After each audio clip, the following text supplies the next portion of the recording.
Gratidão, bom dia a todos. Essa semana vocês vão cansar de mim, viu? Semana inteira falando aí para vocês. Então vamos lá, meus irmãos. Como a Ariane disse, o título é Grande Cabeça. Tem muito a ver com o nosso querido Dr. Abelardo Tourinho, que é o protagonista aí da história. Então, eu vou ler a história, depois a gente vai pontuando. O doutor Abelardo Tourinho era indiscutivelmente verdadeira águia de inteligência, advogado de renome, não conhecia derrotas. Sua palavra sugestiva nos grandes processos tocava de maravilhosa expressão de magnetismo pessoal. Seus pareceres denunciavam apurada cultura. Falso cientista isolado no laboratório para descobrir a combinação química, Abelardo se mantinha horas e horas no gabinete particular, surpreendendo as colisões das leis humanas entre si. Não obstante, o talento privilegiado caracterizava, contudo, por um traço lamentável. Não vacilava na defesa do mal diante do dinheiro. Se o cliente prometia pagar farto, o calcídico torturava decretos, ladeava artigos, forçava interpretações e acabava em triunfo espetacular. Chamavam-lhe grande cabeça nos círculos de conveniência comum. Temiam-no os colegas de carreira, que não lhe regateavam respeito e consideração. Penetrando o fórum, provocava movimentos de singular interesse. Retraíam-se os companheiros, enquanto os serventuários se atropelavam a fim de atendê-lo no que desejasse. O doutor Abelardo era sempre requisitado nos serviços inadiáveis em razão da nomeada fulgurante. Devia ser ouvido antes dos outros. Muitas vezes foi convidado a atuar em posição destacada nas esferas políticos administrativas. Entretanto, esquivava-se maneiroso, que representavam as singelezas gratificações de um deputado em confronto com os honorários que lhe cabiam, verdadeiras bagatelas. Seus clientes, escorcháveis, ladrões, no caso, eram sempre numerosos. Sua banca era frequentada por avarentos, transformadores em sanguessugas do povo, por negociantes inescrupulosos ou por criminosos da vida econômica, detentores de importante ficha bancária. Abelardo nunca foi visto lutando em causa humilde, defendendo os fracos contra os poderosos, amparando infortunados contra os favorecidos da sorte. Afirmavam não se interessar em questões pequenas. Grande cabeça, asseveravam todos os conhecidos sem restrições.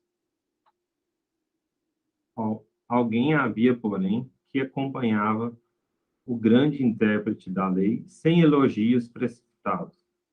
Era sua mãe, nobre velhinha cristã, que alertava de quando em quando com sinceridade e amor. Abelardo, meu filho, costumava dizer prudentemente, não te descuide da missão do direito. Não admitas que a ideia do ganho te avassale as cogitações. Creio que a tarefa da justiça terrestre é muito delicada, além de profundamente complexa. Ser advogado, quanto ser juiz, é difícil ministério da consciência. Por vezes, observo-te as inquietações nas defesas dos clientes ricos e guardo apreensões justas. Não te impressiones pelo dinheiro, meu filho. Repara, sobretudo, o dever cristão e o bem a praticar. sinto falta dos humildes em derredor do teu nome. Ouço aplausos de teus colegas e não conheço a estima que desfrutas no seio das classes abastadas. Mas ainda não vi em teu círculo os amigos apagados de que Jesus se cercava sempre. Nunca pensastes, Abelardo, que o Mestre Divino foi advogado da mulher infeliz e que na própria cruz foi ardoroso defensor de um ladrão arrependido? Creio que o teu apostolado é também santo. O eminente homem da legalidade manejava a cabeça em sinal de desacordo e respondia: Mãezinha, os tempos são outros. Devo perseverar nas conquistas efetuadas. Não posso, por isso, satisfazer-lhes as sugestões. Compreende a senhora que o advogado de renome necessita de clientela à altura. Aliás, não desprezo os mais fracos. Tenho meu gabinete, vastos, onde dou serviço a companheiros iniciantes, junto aos quais os menos favorecidos do campo social encontram os recursos que reclamam. Oh, meu filho, recrutava a senhora Tourinho, afetuosa. Estimaria tanto ver-te na sementeira evangélica. O advogado interceptava-lhes as observações, sentenciando. A senhora, porém, necessita de compreender que não sou ministro religioso. Não devo ligar-me a preceituações estranhas ao direito. E é tão escasso o tempo para a leitura e análise dos códigos que não me sobra ensejo para estudos do Evangelho. Ao demais, e fazia um gesto irônico, que seria de meus filhos e de mim mesmo se apenas me rodeasse de pobretões? Seria o fim da carreira e bancarrota geral. A genitora discutia amorosa, fazendo-lhes sentir a beleza dos ensinamentos cristãos. Mas Abelardo, que se habituara aos conceitos elogiosos de toda a gente, não se curvava às advertências maternas, conservando mordaz sorriso ao canto da boca. Se ele fosse amigo sincero dos afortunados da vida, personificando um conselheiro caridoso, nenhum delito lhe assinalara a atitude individual. No entanto, o caudicídico famoso abeirava-se dos abastados, explorando-lhes as paixões e agravando-lhes os desequilíbrios da mente desregrada. Em suma, queria dinheiro fácil, anestesiando a consciência de qualquer modo.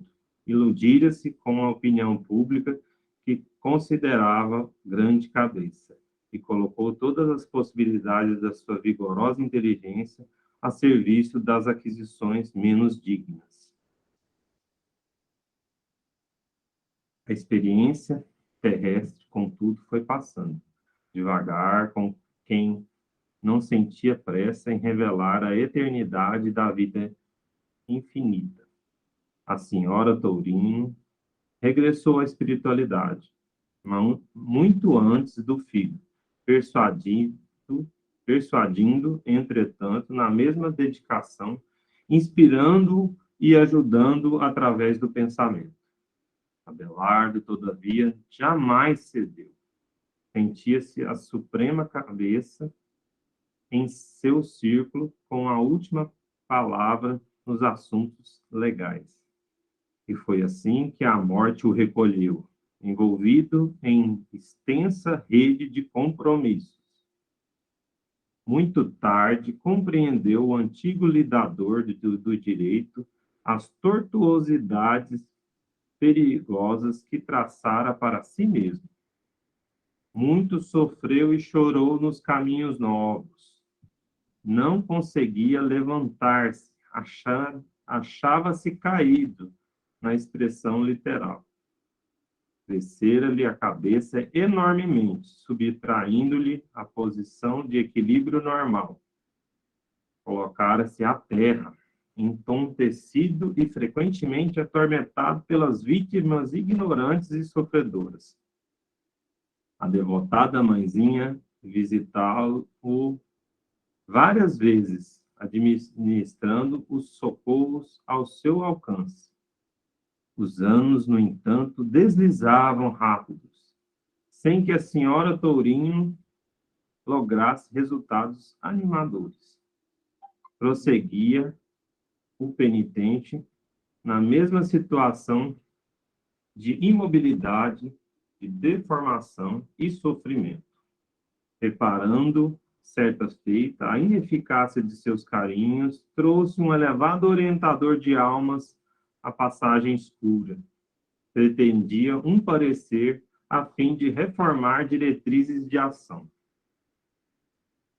O estimoso amigo examinou o paciente, registrou-lhe as pesadas vibrações mentais. Pensou e dirigiu-se à abnegada mãe, compadecido. Minha irmã, o nosso amigo padece de inchaço da inteligência pelos crimes cometidos com as armas intelectuais. Seus órgãos de ideia foram atacados pela hipertrofia do amor próprio. Ao que vejo, a única medida capaz de lhe apressar a cura é a hidrocefalia no corpo terrestre. A nobre genitora chorou amargurada, mas não havia remédio, senão conformar-se. E daí a algum tempo, pela inesgotável bondade do Cristo, Abelar Tourinho poderia ser identificado por seus amigos espirituais numa desventurada criança do mundo colocada a triste carrinho de rodas, apresentando um crânio terrivelmente disforme para a cura dos desvários da grande cabeça. Irmão X, o nosso querido Humberto de Campos. Gratidão pela grande mensagem, né, que a gente traz essa manhã. Então, meus irmãos, esse conto, ele remete à nossa típica lei de causa e efeito, né? Ela, doutora Abelar Tourinho, né, um advogado de renome, uma inteligência invejável, porém ele não cumpriu com o seu dever na última encarnação. E aí padeceu sobre muitos sofrimentos no plano espiritual, e depois ele voltou à Terra numa condição de hidrocefalia. Então, vamos lá nos slides para a gente dar uma pontuada aí. Então, o que acontece? A criatura, perante a providência divina, detém uma conta própria com os débitos que vão ser tudo contabilizados. A gente tem uma ficha nossa no plano espiritual. Então, lá vai ter débitos e também os créditos, né? Então, com certeza, o nosso irmão, ele veio na última encarnação para trabalhar em prol do progresso daquele círculo, utilizando a inteligência para o bem geral, né? Porém, nosso irmão, ele caiu nas paixões, nas vicissitudes, né? E foi aí que ele foi responsabilizado pelas atitudes infelizes que ele fez naquela encarnação. Então, nós somos responsáveis por todas as atitudes infelizes perante o nosso semelhante. E também seremos credores de todo bem que nós dispersarmos a eles. Então, a lei da causa e efeito, o que a causa? É aquilo que se faz com que uma coisa exista. Aquilo ou aquele que determina um acontecimento, razão ou motivo. Efeito, produto de uma causa, resultado de um ato qualquer. Eficácia, efeito desejado. Existe um axioma, né? Todo efeito atual é gerado por uma causa pretérita. Lá o nosso doutor Abelardo, Ó, advogado de renome, inteligência invejável, não conhecia derrotas, atuava em grandes processos, tocava-se de maravilhosa expressão de magnetismo pessoal, talento privilegiado, grande cabeça, ele era apelidado lá pelo pessoal da justiça. Ó, traço lamentável, não vacilava na defesa do mal diante do dinheiro. Se o cliente prometia pagar, né, então ele fazia de tudo para que aquele cliente, independente se ele era culpado ou não, ele fazia todas as forças para buscar as brechas na lei para aquele cliente dele ganhasse. Então, muitas vezes foi convidado a atuar nas esferas, isso aqui é o chamado, ele foi muitas vezes convidado para atuar nas esferas políticas administrativas. Entretanto, esquivava-se, que representava o dinheiro que ele ia ganhar como deputado diante dos honorários grandes que ele recebia daquelas pessoas, dos seus clientes, que geralmente eram ricos e também devedores com a sociedade. Eram arbitrários ali, eles não procediam corretamente. Geralmente, eles eram pessoas que seriam normalmente culpadas, porém, o nosso advogado aí, ele atuava para que essas pessoas que seriam normalmente condenadas fossem isentas da justiça, passasse ali a ser absolvido, né? Então, ele usava a inteligência dele para angariar muito dinheiro, mesmo se era de forma ilícita, né? Ó, então, seus clientes, né, pessoas de má índole, eram sempre numerosos. Aí falou avarentos, sanguessugas, negociantes inescrupulosos, criminosos da vida econômica, detentor de uma importante ficha bancária. Abelardo nunca foi visto lutando em causa humilde, defendendo os fracos contra os poderosos, amparando os infortunados contra os favorecidos da sorte. Afirmava não se interessar em questões pequenas, né? Então, a gente vê a avareza no nosso irmão, né? E o doutor Abelardo, né? Ele não, pelo dinheiro, ele fazia tudo, né? Aí veio o convite de Jesus, né? A mãe dele, através da mãe dele, ela chamou a atenção dele, né? Não te impressiones pelo dinheiro, meu filho. Repara, sobretudo, o dever cristão e o bem a praticar. Sinto falta dos humildes ao teu derredor, em volta dele, né? Mestre divino, foi advogado, ó, essa parte é bonita, né? Jesus protegia os mais fracos, né? Os pecadores, né? Ele queria que essas pessoas se reformassem, né? Então, ela estava falando justamente isso, né? E ela falou assim, ó, creio que o teu apostolado também é santo. Importante esclarecimento que ela nos traz, né? Todos nós somos filhos de Deus, né? Todos nós somos irmãos, né? Então, o nosso apostolado é santo. A gente tem, a partir do momento que eu tenho qualquer talento, eu tenho que desenvolver ele na atual encarnação, cumprir com o meu dever para que eu salde. Provavelmente a gente tem muitas dívidas de outras vidas, né? A gente vê pelo histórico da humanidade o tanto de equívoco que a humanidade vem praticando nos últimos tempos, né? A gente vê guerras, a gente vê inquisições, a gente vê escravidão. Então, com certeza, a gente estava envolvido nisso, né? Então, o nosso dever aí com a humanidade, com certeza, é a difusão do cristianismo e viver ele, né? Então, ela falava isso para ele. Ó, oh, meu filho, recrutava a senhora Torina, afetuosa. Estimaria tanto ver-te na sementeira evangélica.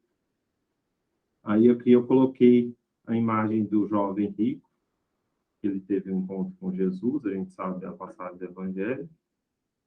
E aí Jesus, com o bom pastor, conhece todas as suas ovelhas, né? E esse jovem rico virou para Jesus e perguntou que ele cumpria todos os mandamentos. Ele perguntou o que mais que faltaria, tipo assim, para ele virar santo, né? Ele virar perfeito, para ele ser perfeito, um espírito puro. Aí Jesus, né, ele conhece as pessoas só pela... Ele faz a leitura do pensamento, ele sabe a psique de cada um de nós, né? Um espírito de alta envergadura, bilhões de anos, né? Jesus, a gente sabe que é um espírito antigo. Então, ele leu, sabia que esse jovem rico era também, como nosso advogado, gostava do dinheiro. E aí Jesus falou, se quer ser perfeito, dá todos os seus haveres aos pobres e segue-me. Aí, esse jovem rico também, com o mesmo probleminha do doutor Abelardo aqui, né? Avarento, orgulhoso, né? Gostava daquela pompa, corria, fazia aquelas corridas de bigas, né? De cavalos, com aquela carrocinha atrás. E ele era muito vaidoso. A gente sabe pelas obras espíritas, se eu não me engano, a Amélia Rodrigues fala disso. Então, ele resolveu não seguir Jesus porque ele tinha uma corrida e também não queria se desfazer dos seus bens. Aí, na corrida, ele desencarnou. Bateu numa pedra o carrinho dele lá e caiu e desencarnou. Aí ele lembrou do convite de Jesus. Né? Voltando ao nosso doutor lá, o advogado, é tão escasso, olha o que ele falou, é tão escasso o tempo para a leitura e análise dos códigos que não sobra ensejo para o estudo evangélico. Olha só, olha o que ele falava, né? Ele preocupava-se mais com dominar todas as interpretações jurídicas para usar no mal e não tinha tempo para o evangelho. Ele falando para a mãe dele, né? Iludira-se com a opinião pública que considerava grande cabeça e colocou todas as possibilidades da sua vigorosa inteligência a serviço de aquisições menos dignas. Olha que importante fala aqui, né, do Humberto Campos, né? Ele é o nosso repórter do mundo espiritual, né? Muito bom escritor, né? Então ele tinha toda essa a parte doutrinária do Humberto Campos é muito boa. Então o que ele falou aqui?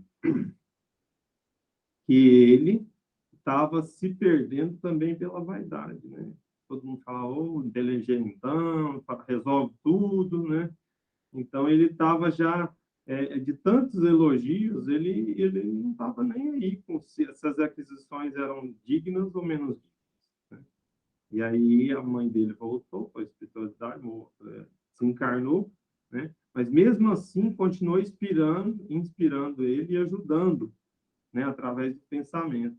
As obras de André Luiz falam muito disso, né? Como é que os espíritos, né? Tanto o nosso anjo da guarda como os espíritos familiares nos ajudam mesmo depois de regressar ao plano espiritual, para que a gente não adquira mais débitos, né? Então ela estava tentando aqui mesmo de lá de cima ajudar ele de uma certa forma para não piorar mais a situação que já estava crítica.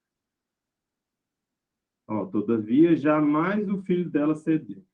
E foi assim que a morte, né, o recolheu, ó, envolvido em extensa rede de compromissos. Olha só. Então, complicou, né? Nosso irmão veio com um talento invejável, né? Com uma posição que podia ajudar muitas pessoas se ele tivesse sido um político, né, de renome, que ele ia usar a inteligência dele para favorecer o progresso da comunidade. Mas não, ele fazia o inverso. Ele usou a inteligência para defender as pessoas erradas, no caso, aí, que estavam aqui, ignorantes com a lei, queria passar na conversa ali e não pagar seus débitos com a justiça terrena. Lá no Céu e Inferno, né, a obra nossa básica, aí, no capítulo 7, né, traz o Código Penal da Vida Futura. 33 itens que o nosso advogado, com certeza, hoje já está estudando, né? E é que a gente tem que estudar e procurar praticar o máximo, né? Então, lá, a doutrina espírita não é uma teoria preconcebida. Ela é baseada em observações e experimentações, como qualquer ciência natural, né? Ela é isso que dá essa postura de autoridade do espiritismo, né? Que a gente sabe que é ciência, religião e filosofia, o tríplice aspecto da doutrina espírita, né? Então, falando de vida futura, não é diferente. O espiritismo ele não tem uma teoria pronta, né? A gente tem as informações dadas pelos próprios espíritos, que o Allan Kardec soube fazer a correta observação e analisou cientificamente essas observações que os espíritos traziam, né? E colocou isso num código, né? Para melhor compreender todas as particularidades do além-túmulo, Allan Kardec trouxe esse roteiro, né? O Código Penal da Vida Futura. Esse código fundamenta essencialmente na relação entre o bem e o mal. Diz que não há uma única ação boa ou má que não tenha sua consequência. Por isso que a gente fala da lei da causa e efeito. Se não for má a consequência, se for má a consequência, é o sofrimento. Se for boa, as benesses da felicidade. Olha aí que importante isso aqui também. Nesse mundo de provas e expiações, a ignorância, a imperfeição ainda permeiam a maioria das nossas ações. Se fôssemos espíritos evoluídos, não cometeríamos tantos erros grosseiros, né? E esses decorrem do nosso estado inferior de aprendizado. E a ignorância da lei, a principal delas, ou seja, da lei natural gravada por Deus em nossa consciência. Então, Deus foi tão bom, esse código e outros mais que a gente nem tem noção, está gravado na nossa consciência, para a gente saber se a gente está procedendo bem ou mal. É só a gente fazer aquele preceito, né? O que eu faço com o meu próximo que eu não gostaria que eu fizesse a mim mesmo, né? Então, esse vem há milênios, desde quando surgiu os primeiros homens na Terra, já era sabido isso, né? A gente tem que fazer o próximo que a gente gostaria que fizesse com a gente mesmo. Essa é a base da nossa consciência, né? Fazer o bem. Né? Então, se a gente fizer um exame, a gente não precisa ser doutor em direito, doutor em espiritismo, para a gente saber se está procedendo certo ou não. A gente faz uma análise de consciência, a gente vai sentir, a gente sente se a gente fez o mal. A gente fica com aquele negócio ruim no coração, né? Ó, vamos voltar lá no nosso código. Dentre os 33, aqui fala, eu vou trazer alguns itens que eu achei importante, né? Então, lá tem o item 1, o 16 e o 17. Quem quiser depois procurar. Então, lá fala assim que a alma ou o espírito sofre na vida espiritual as consequências de todas as imperfeições de que não se libertou durante a vida corpórea. Seu estado feliz ou infeliz é inerente ao grau de depuração das suas imperfeições. Lá tem, assim, o Código Penal, nesse 16º e 17º, fala do arrependimento, expiação e reparação. Ó, o arrependimento é o primeiro passo para o melhoramento, mas ele apenas não basta, sendo necessário ainda a expiação e a reparação. O arrependimento, expiação e reparação são 3 condições necessárias para apagar os traços de uma falta e de suas consequências. O arrependimento suaviza as dores da expiação, porque desperta esperança e prepara a reabilitação, mas somente a reparação pode anular o efeito e destruir a causa. Olha só essa informação. Todo mundo pensa, né? A maioria das religiões pensa que arrependeu, tá pronto, né? Resolveu o problema, né? Mas tem a expiação e essa principal aí, ó.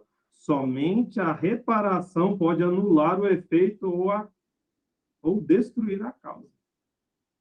Então, né? Olha o convite nós trabalharmos aí, né?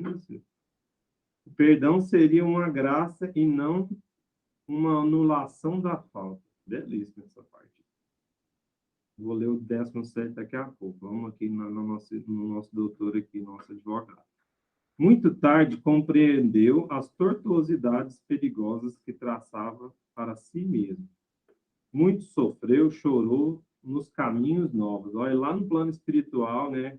A gente sabe que algumas pessoas, até antes de desencarnar, já começa a sentir esses remorsos, essas obsessões, né? Quantas pessoas ele prejudicou, inocentou uma pessoa que estava errada e colocou nas grades outros que estavam certos, e essas pessoas desencarnaram e vieram obsidiar o nosso querido Abelardo.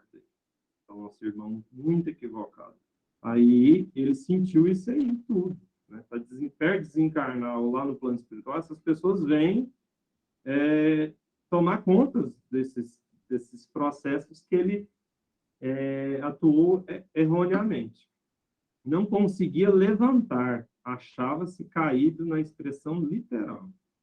Descer-lhe a cabeça enormemente, subtraindo-lhe a posição de equilíbrio. Colocara-se a terra entontecido e frequentemente atormentado pelas vítimas ignorantes e sofredoras. Olha aí, ó, tá vendo? As vítimas foram tomar contas dele. A mãezinha ajudava, né? A gente observou que ele ficou no umbral aí, a gente sabe, nessas zonas trevosas, por muitos anos, falou, ó, há anos, no entanto, ficou muito tempo lá, né? E a mãe tentando ajudar, mas ele nem sentia a presença da mãe. Aí a mãe foi e trouxe um benfeitor, né? O orientador de almas, lá na passagem escura que ele se encontrava, não, nesse umbral, né? Para ver se ajudava ele ter para ver se melhorava a situação do filho, né? Ele olhou, viu, sentiu as vibrações pesadas do nosso Abelardo e dirigiu-se à mãe, né? E que falou, ó, minha irmã, o nosso amigo padece do inchaço da inteligência pelos crimes cometidos com as armas intelectuais. Seus órgãos de ideia foram atacados pela hipertrofia do amor próprio. Aí eu coloquei aqui em parênteses, não está na história, mas é o egoísmo, né? Então, as pessoas egoístas que sofrem dessa hipertrofia do amor próprio, né?